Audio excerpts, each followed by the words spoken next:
15 yılı geçkindir yani. Bu işi Aydın'da öğrendim. 17-18 yıl oldu. Bu işimizi patlıcandır. Normalde önce kendimiz ekiyorduk, biçiyorduk. Şu anda bu sergiden dolayı yetiştiremediğimiz için, eleman eksikliğinden dolayı kendimiz ekemiyoruz. Sadece hallerden alıyoruz yani. Burada kabak kurutuyoruz, patlıcan kurutuyoruz, biber kurutuyoruz, sivri biber kurutuyoruz. Salçalı kapya biber kurutuyoruz. Bazı mahsullerimiz de dışarıda, mesela bamya dışarıdan geliyor bize, kuru domates. Burada kuruttuğumuz ürünleri internet üzerinde de siparişleri bazen alıyoruz, öyle de veriyoruz. Ama genellikle İstanbul'da satıyoruz. Merkezimiz İstanbul'dadır. İstanbul'da satıyoruz. Burada depo malının sezonu bittiği zaman kurutmalarımızı burada şu anda depoya koyuyoruz. Burada sezonu kapattığımız zaman buradan mallarımızı götürüp İstanbul'da perakende yerlerimiz var, toptan yerlerimiz var. Satıyoruz. O şekilde satıyoruz yani. Burada 150'ye geçkin beraber çalıştığımız mahallede insanlar var, çalışıyor. Biber oldu mu gelip burada tezgahta yapıyorlar. Patlıcan oldu mu onları evlerine veriyoruz. Kabak, onları evlerine veriyoruz. Yapıyorlar, ipe geçiriyorlar, getiriyorlar buraya ve kazanıyorlar. Kendi ailelerini geçindiriyorlar.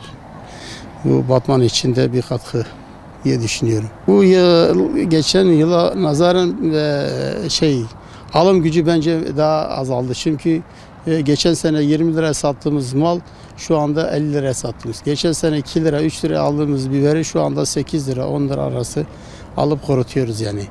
Maliyetler uçuk. Yani yapsak bir türlü, yapmasak bir türlü anlamına geliyor. Artık mesleğimiz de bu. Başka yapacağımız iş yok diye gibisine mecburen bu işi yapıyoruz. Yoksa şu anda yani kazancımızdan geçen seneye rağmen en azından %30, %40 daha düşük seviyede çalışıyoruz yani.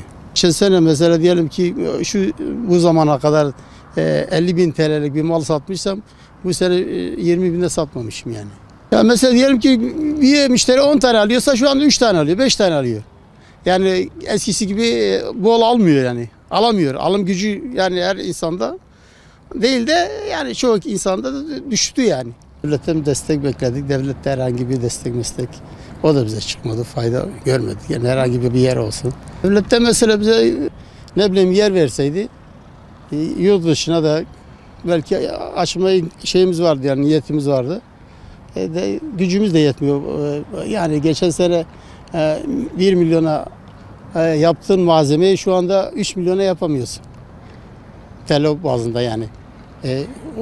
O bütçemiz de yok. Mesela kuru domates şu anda arkadaşlarımız var Amerika, Avrupa'ya satıyorlar yani Aydın'da, Diyarbakır'da da hala arkadaşlarım var.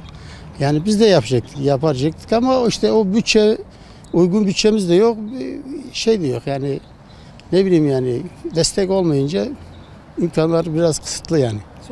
Talebimiz herhangi bir destek olsaydı daha iyi olur diye düşünüyordum.